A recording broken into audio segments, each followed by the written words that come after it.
Government blood bank Parbhani आणि जिल्हा रुग्णालय गंगाखेड येथील आमचा जो कर्मचाऱ्यांचा स्टाफचा चमू आहे ते गंगाखेड येथील ब्रह्मकुमारी केंद्रातील ब्लड डोनेशन कॅम्पसाठी हजर आहेत व त्यांचा प्रतिनिधी म्हणून मी ब्लड डोनेशन विषयी काही मूलभूत गोष्टी रक्तदात्यांना आणि बाकी लोकांना सांगू इच्छितो.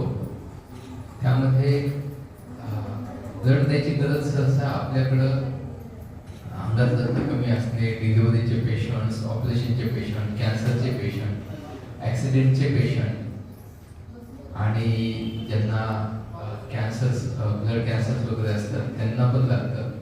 किडनीच्या आजाराचे पेशंट ह्या अशा वेगवेगळ्या आजारांमध्ये ब्लड लागतं. आपल्या देशामध्ये दरवर्षी जवळपास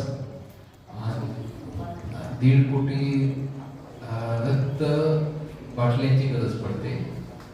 एका बाटलीमध्ये 470 ml ब्लड कलेक्ट केलं जातं. त्या ब्लडचे वेगवेगळे कंपोनंट म्हणजे प्लेटलेट वेगळ्या केल्या जातात, RBC वेगळ्या केल्या जातात आणि प्लाझ्मा वेगळा केला जातो.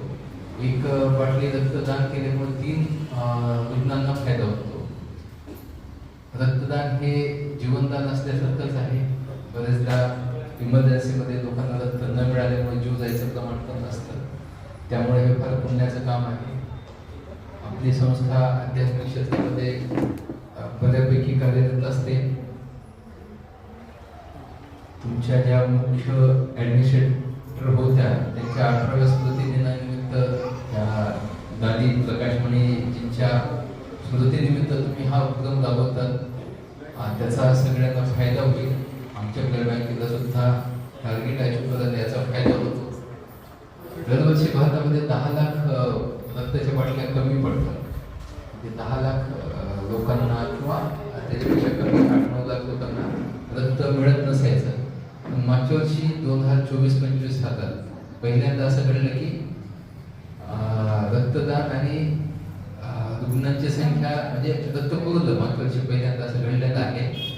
अशा उपक्रमांमधून आम्हाला रुग्णसेवेसाठी प्रचंड मोठा फायदा होतो. यासाठी शासकीय आरोग्य व्यवस्थेचा प्रतिनिधी म्हणून मी आपले आभार मानतो आणि यापुढेही आपण असे आरोग्याशी संबंधित समाजोपयोगी उपक्रम राबवावेत अशी आपल्याला विनंती करतो व माझं मनोगत थांबवतो. धन्यवाद.